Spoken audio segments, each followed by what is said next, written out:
Xin chào cô chú anh chị em và các bạn. Gà chiên mới ra đây nè. Cả nhà mình thấy có ngon không? Bên ngoài thì giòn, bên trong thì mềm, thịt vừa chín tới và nó không có bị khô. Cái cách của Thao làm là gia vị nó rất là vừa ăn và nó hơi có vị cay nữa, cho nên ăn rất là hấp dẫn. Mấy đứa con nhà Thao ai cũng thích hết, mà nó là cũng khó ăn. Thì cách làm rất là đơn giản và Thao nghĩ là ai cũng sẽ làm được cái món này thành công luôn. Bây giờ mọi người cùng vào bếp để làm món này để đãi gia đình và người thân của mình nha.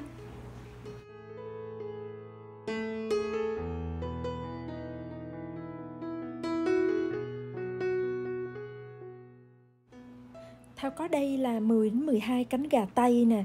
Thì thường thì Thao thích cắt cái phần đuôi của cái cánh á. Thì tại vì Thao thấy chỗ đó nó cũng có ít thịt quá đi, mà khi chiên nó bị cồng kềnh, cho nên thường Thao hay cắt cái chỗ đó đi. Thì cô chú anh chị em và các bạn cũng có thể chọn đùi gà cũng được. Sau khi mình rửa muối giấm cho nó sạch á, thì mình để khô ráo và mình lấy giấy á, mình thấm cho nó thịt thật khô. Sau đó là mình lấy dao mình đâm như vậy nè, để cho lát nữa mình làm gia vị á, để cho thịt gà nó thấm cho nó ngon. Bây giờ là mình chuẩn bị mình đi luộc thịt gà trước khi chiên. Thì cái giai đoạn này để làm cho thịt gà mình khi chiên nó không có bị khô á, và nó giòn đều lắm, thì mình bỏ vào đây là 1,5 cốc sữa tươi. Cái cách này là của một người bạn giấu tên chỉ cho Thao. Và 1 cốc nước lạnh, nước lã bình thường thôi. Cách luộc gà với sữa như vậy á, làm cho thịt gà của mình nó mềm và rất là béo. Sau đó mình nêm vào đây là 1 muỗng súp muối, và nửa muỗng súp tiêu, 1 muỗng súp bột nghệ,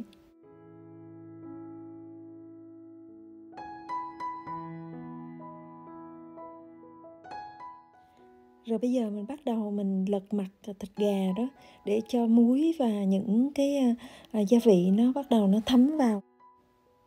Sau đó mình bắt lên bếp và mình để lửa cỡ mà trung bình á, và mình nhớ canh nha, tại vì sữa nó hay dễ trào ra lắm, mà nếu mà mình bỏ đi nó trào lên là nó cũng không có được đâu.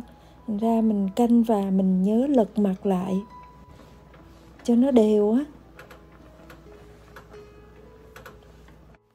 Sau đó mình đậy nắp lại và mình để lửa riu riu trong vòng khoảng 10 phút đến 12 phút. Còn nếu đùi gà thì mình phải để 20 phút.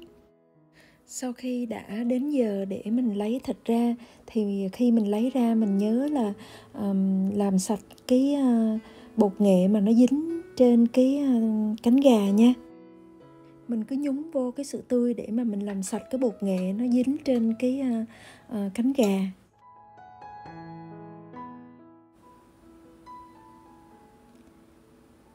Rồi bây giờ cả nhà thấy cái cánh gà của mình nó sạch và cái da nó căng lên và nó bóng đẹp lắm. Trước khi mình chuẩn bị chiên gà thì mình chuẩn bị cái hỗn hợp này là 1 cái trứng gà và nửa cốc sữa tươi. Sau đó mình trộn đều lên nha. Để làm bột chiên giòn thì Thao có đây là 2 muỗng súp bột mì, còn gọi là wheat flour mà all purpose. Thì các bạn nếu có bột chiên giòn thì mình dùng bột chiên giòn luôn, khỏi phải pha chế. Còn đây là bột bánh mì vụn, thì tiếng Anh gọi là breadcrumbs, thì mình có thể dùng 2 muỗng súp bột này luôn.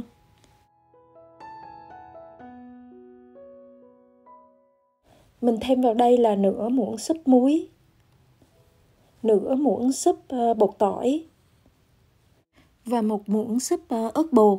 Thì nếu mọi người muốn ăn cay nhiều thì mình cho thêm nửa muỗng nữa cũng rất là ngon. Sau đó mình trộn thật đều lên nha. Bây giờ mình lấy từng cái cánh gà và bỏ vào hỗn hợp trứng trước. Sau đó mình bỏ vào hỗn hợp bột chiên giòn. Mình cứ làm như vậy cho đến khi hết cánh gà luôn nha. Để ra dĩa, mình cho dầu vào chảo nhiều nhiều, mình để lửa trung bình nha. Đến khi mà dầu nó 160 độ thì mình bỏ gà vào chiên. Mình đừng để lửa cao quá, nó vào là nó sẽ cháy gà. Mình bỏ vào chiên đều vàng đều hai mặt nha.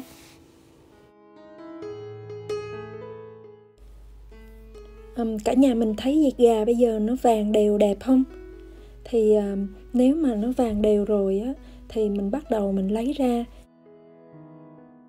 Trời ơi, bây giờ nghe thơm quá.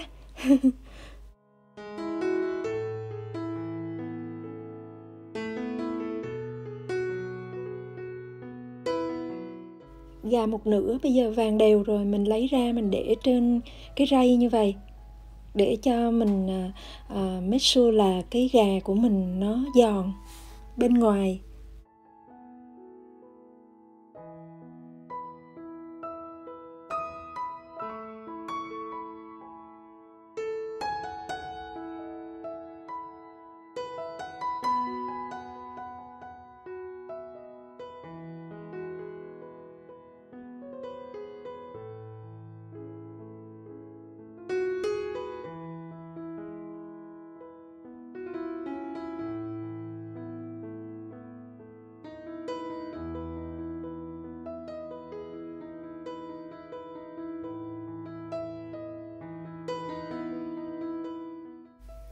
Thật ra là Thao chưa bao giờ thấy thịt gà nào mà làm vừa dễ mà đơn giản mà ngon như vậy á.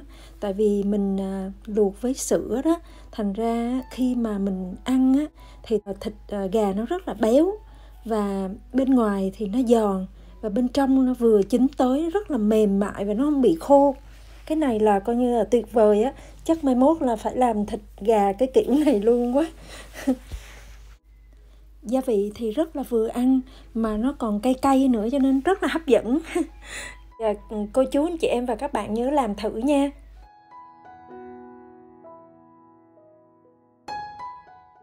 Bây giờ mời cả nhà mình nha. Bây giờ đến lúc Thao phải tạm chia tay tất cả. Hẹn gặp lại tất cả trong những video lần tới. Nếu thích video này thì mời cả nhà hãy nhớ đăng ký kênh cho Thao và nhớ bấm cái chuông để nhận được những video mới ra. Bye và hẹn gặp lại.